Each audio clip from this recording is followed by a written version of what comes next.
Hey guys, Clack here, and today my video actually comes from a person named Rock, and he says, very helpful video, my man. My condolences for your loss too. Would love a video on general PvP strategies and openers. Keep up the great work, champ. First of all, thank you for the nice comment. I'm really surprised by all the viewers coming out and saying things like this. It really feels good, and it's nice to know that people care. So thank you so much. And now for the question. I can give a general answer for the most comps, but things can always vary depending on the player, and I'll show you more of what I'm talking about throughout the video. Alrighty, let's hop right into it. In these examples, you are a Feral running FPS, which is Feral, Shadow Priest, Rusher Shaman. This is probably one of the best comps for Feral currently. If you're looking to run other good comps to run with, there's FLS, which is Feral, Affliction Warlock, and Rusher Shaman. Jungle, which is Feral Hunter with any healer basically. And FPS 2.0, which is Feral, Holy Paladin, and Elemental Shaman. You might really be shocked by this one, but the LE actually does so much damage, it's ridiculous. And for the last comp, it's a weird one, but works double Feral with a Holy Paladin or Disc Priest because of that AoE fear. The reason why this comp works is mainly because the Feral's damage is absolutely ridiculous. Alright, now let's hop into the arenas and get into the strategies of what you should do in what certain situations. This is how you normally want to be when you start off. You want to be in the middle, that way when someone rushes towards your team, you can pounce on them so that your Shadow Priest can get off dots without being interrupted. Now if you have two people rushing towards your team, and you can pounce one and bash the other, again it makes it easy for your Shadow Priest to get dots on. Alright, now that's what a Feral should do for an opener. Now let's look at what they might do to counter this. A lot of times they'll just sit in the back of the starting area because they have a mage, and the mage will pop his invisibility to get a good opener by piling our shaman right off the bat. So what we could do to make it more difficult for their mage to get a poly is just to open up on the warrior as soon as we can and get as much pressure as we can. But once we do this, the Druid will be forced to come out to either heal or clone. So be prepared to kick him as fast as possible while waiting for the mage to pop out to get that poly. So basically be wary of the Druid and mage.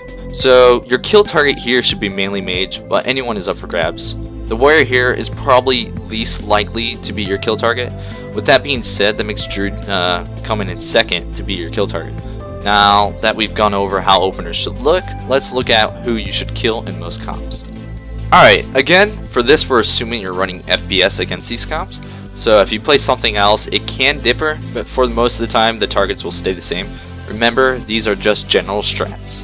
Alright, if you're facing Ret, Rogue, Rusher, Shaman, your main kill target should be Ret, with the Rogue coming in second and Shaman last. But you should always be dotting the Shaman, even if he's not your main kill target. Applying pressure to everyone is how FPS works and why it works in the first place. And make sure to be using all your CC abilities into healers 80% of the time. This goes for all comps without saying. For Affliction Warlock, Feral, Rusher Shaman is actually going to be very difficult. This comp is pretty much a counter.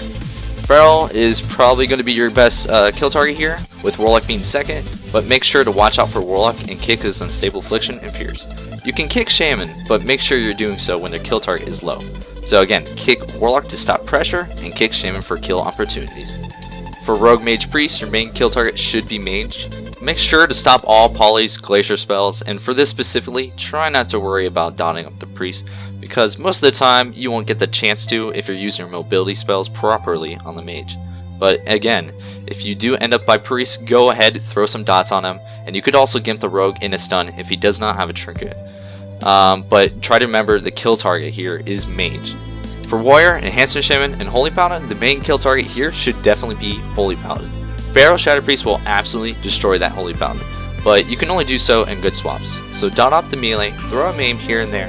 Once your Shadow Priest has full dots on the Paladin, swap him with a Bash and Silence, and you'll get a bubble 100%. And all you gotta do is rinse and repeat, and that'll pretty much make it a GG. Now, if the healer happens to be a Mistweaver, there's not much you can do. If that does happen, you should go Enhancement Shaman, and not go healer this time is because the monk has a AoE stun, he has sap, and so many getaways, and you're not including in all the peels that enhance and where it could do. Alright, now if you face a mirror, the best kill target should be Feral. Again, kick Shadow Priest to stop pressure, and kick Shaman for kill opportunities. Alright guys, that's it for this video. I hope this guide has helped. If I missed any comps, be sure to ask in the comment section below, and I'll be sure to answer.